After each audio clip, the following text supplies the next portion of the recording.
But I packed a lot of information into it. So I am running for U.S. Senate, and why am I in this race? It's pretty basic. It's to fight for the people against the powerful, which is what I have done for my entire career, working with small businesses, immigrants, and also with kids in foster care. So what is this election about? About jobs, jobs. Can we get some green jobs and more jobs? And there's my plan I've been talking about for 6 months. The way that we create jobs is directly investing government investment. And until Democrats say that loud and clear, we are not going to move this economy. You put $100 million in over the next 2 years, we would create 2 million green jobs. And incidentally, $100 million a year, over 2 years, there are corporate tax loopholes that, at $100 million a year, corporate tax loopholes that corporations do not pay. So in 2 years, we're losing $200 billion. I'm only asking for half of that to put 2 million people back to work. And what about jobs also? I am a strong union supporter. I checked my dictionary this morning. Union is indeed a 5-letter word, not a 4-letter word. So as a Democrat, I stand strong. My grandfather was a worker at the GE for 40 years in a good union job.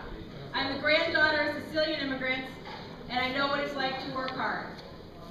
And what I will do when I go to the Senate is do again what I've done for my entire career, is to fight for people's jobs, people's rights, their civil rights, and their human rights.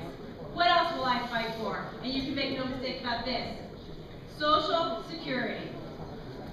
Some Democrats think we need to look at cutting it or shaping it or doing something, and I say, as a Democrat, as a U.S. citizen, as someone who pays into Social Security is secure for the next 25 years, and if we do what Democrats are supposed to do and lift the cap, people who make $106,000 pay the same exact amount as people that pay $1 million or $1 billion.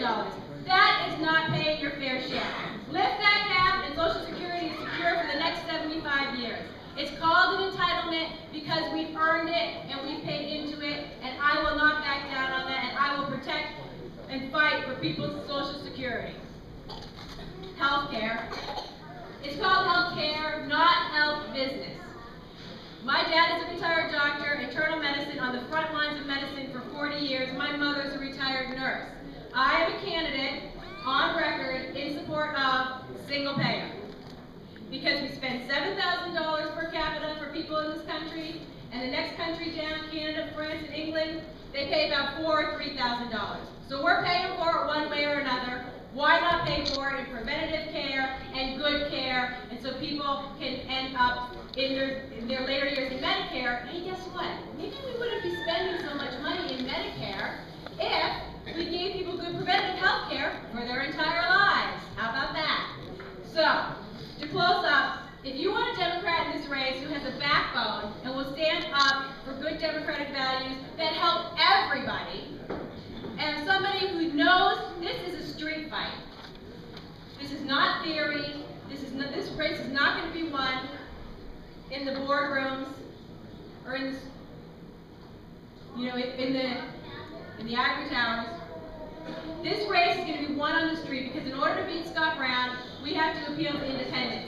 And I don't have to back down on my democratic values to do that. I will appeal to independence, and I already am across the state. Why? Because I'm a small business person who knows what it's like to look at a balance sheet, who's out there every day making my own way, and they get that. And I'm gaining support among independents, and again with true blue Democrats. So I would love to have